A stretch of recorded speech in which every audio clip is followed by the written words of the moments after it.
আজ নতুন একটা রেসিপি শেয়ার করবো আপনাদের সাথে। অবশ্যই এই রেসিপিটি আমার কাছে পুরনো, আমরা এটা অনেকবার খেয়েছি, কিন্তু অনেকে খাই কি না আমি ঠিক জানি না।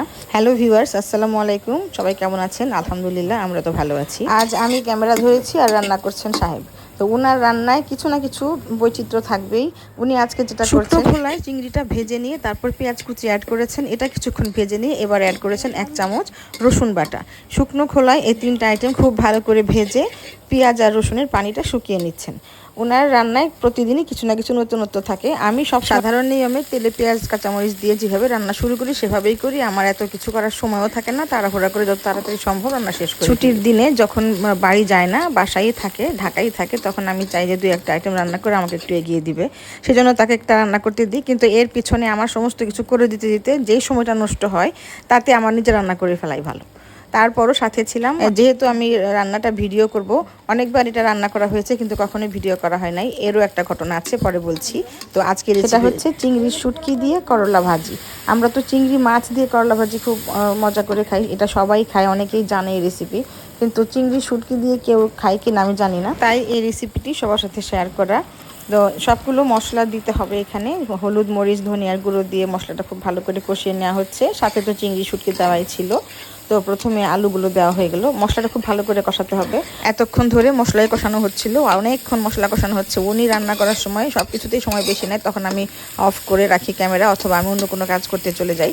তো এভাবেই অনেক সময় রান্নাটা স্কিপ করে ফেলে অনেকগুলো আইটেম। যেমন আমি চলে গেছি ক্যামেরা নিয়ে, সে একটা কিছু দিয়ে ফেলেছে, ওটা আমি ধরতে পারিনি। এরকম মশলাটা ভালো করে কষানোর পর আলু দেওয়া হয়ে গেছে। আলুটা কিছুক্ষণ কষিয়ে নিয়ে এবার দেওয়া হলো করলাগুলো।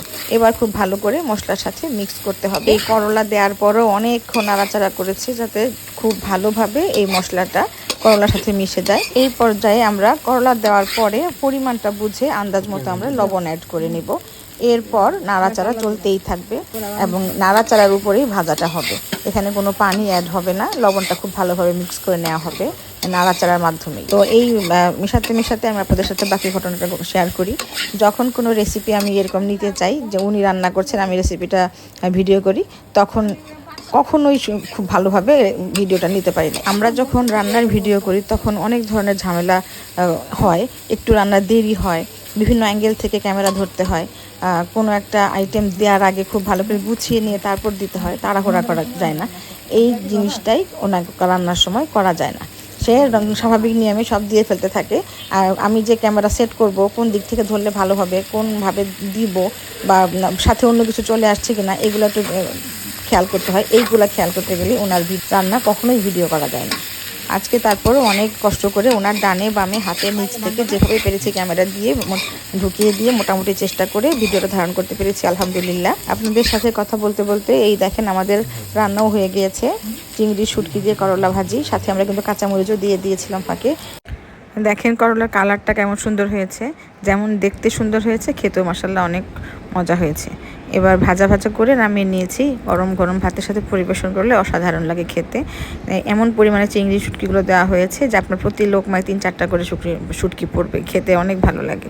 তবে যারা পছন্দ করেন তাদের জন্য অবশ্যই ভালো, আর অনেকে যারা পছন্দই করেন না শুটকি, তাদের কাছে মনে হবে যে এটা আবার কেমন খাবার শুটকি দিয়ে করলা। তবে যারা কখনো খান নাই একবার ট্রাই করে দেখতে পারেন, অখাদ্য না, খুবই ভালো লাগবে খেতে। 1-2বার খেলে পরে দেখবেন আপনার অভ্যাস হয়ে গেছে এবং একটা প্রেমে পড়ে গেছেন। তো আজকের ভিডিওটি এ পর্যন্তই। আর এরকম সুন্দর সুন্দর ভিডিও পেতে আমার চ্যানেলের সাথেই থাকবেন। আবারও নতুন কোনো ভিডিও নিয়ে আপনাদের সামনে হাজির হয়ে যাব ইনশাআল্লাহ।